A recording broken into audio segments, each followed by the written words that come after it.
Hello, my name is Rosendo Beltran, and I'm doing the video reaction number two. Um, the reaction to the video titled "Why They Do It: Inside the Mind of a White Collar Criminal." And the video is an interview of Eugene Saltz of the Harvard Business School, and is moderated by a man by the name of Nick Epley of the University of Chicago Booth School of Business. The man being interviewed, Eugene Saltz, has dedicated a large amount of time trying to understand why senior executives and others who take part in white-collar crime engage in misconduct. It's hard to understand why these individuals who are thought to be smart and brilliant, they strategically thinking is a big part of their job. It's hard to understand why they are so quick or so easy for them to make a poor decision. I'm sorry. Saltz has extensively interviewed many of the most well-known executives convicted of white-collar crimes, and that's basically all the interview is a summary of his findings. It's basically starts with Saltz explaining that white-collar crime wasn't always seen as a crime, and in the past, for it to actually be seen as a crime and someone get convicted for it, it had to be super outrageous just to be thought of as a crime. It wasn't until recent times that we've seen a moral shift, and what's meant by this moral shift is these wrongdoings that were unethical but legal have now been regulated, so those who are committing these unethical acts and essentially just getting over on others can now be punished for those acts. Eugene Saltz then goes on in the interview and explains that for a person to really understand why those convicted of white-collar crimes make the decisions they do, you have to try to put yourself in the shoes of the perpetrator. You have to try to put yourself in the shoes of those who are committing the white-collar crimes. More often than not, when we think of crime, we think of it from the victim's perspective.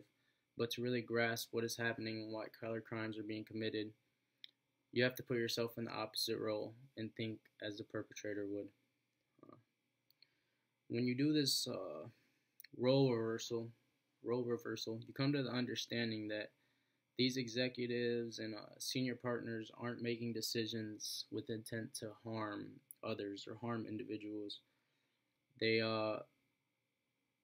mainly, or most of the time, they aren't even aware of their wrongdoings at the exact time that they may be doing something, and they're just put in these certain situations, and they never really stop and think about what they're doing may be unethical or how it may harm others. They're really just caught up in the situation itself, whether it be something like helping a friend. There was an example within the interview where Saltz talked about a convict who was convicted of a white-collar crime simply just for discussing his stresses at work with his friend. He wasn't thinking what would happen if he disclosed the information he did with his friend, but rather just saw it as a friendly conversation. And that basically resulted in him being convicted of a white-collar crime.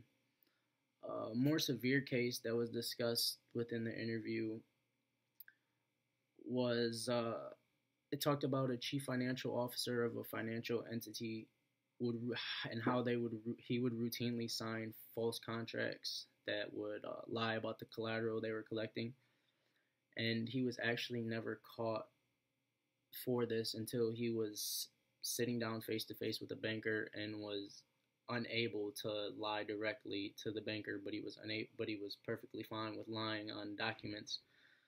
When you hear of different cases like this, the question I mentioned at the beginning arises again, of course, and that's how are these people who are trusted executives, senior partners, people that are supposed to be smart, so how do they get caught up in these poor decisions?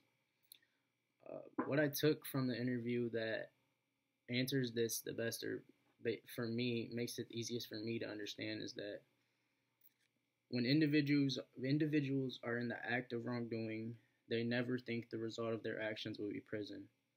So prison is never on their mind, is never seen as an outcome, so they never incorporate that into their decision making process.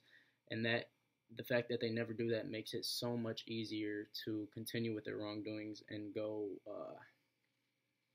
down the wrong way versus doing what's right. Uh, Overall, I found this interview, the video overall, I found it to be very interesting. Basically, because Eugene Soltz did all of this out of personal interest. You know, he's a professor with the Harvard School of Business. So this was never none of this was required of him. He went out and conducted all these interviews on his own, out of his own personal interest, and that's what I found the most interesting. At first I found the interview kind of hard to understand.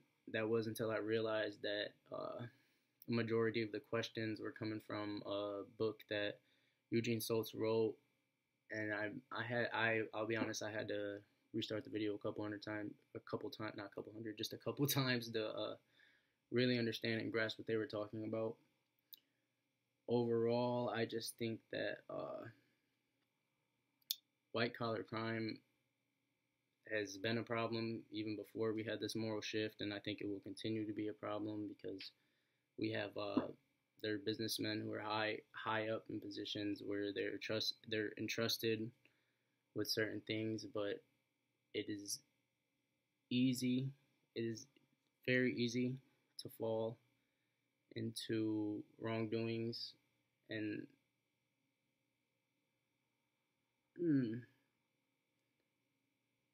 easier to do the even though it's easier to do the right thing than the wrong thing sometimes, that's not always the case. Uh, Sorry for the pauses here at the end. Kind of got mixed up with my thoughts, but that's my reaction to the video number 2. Thank you.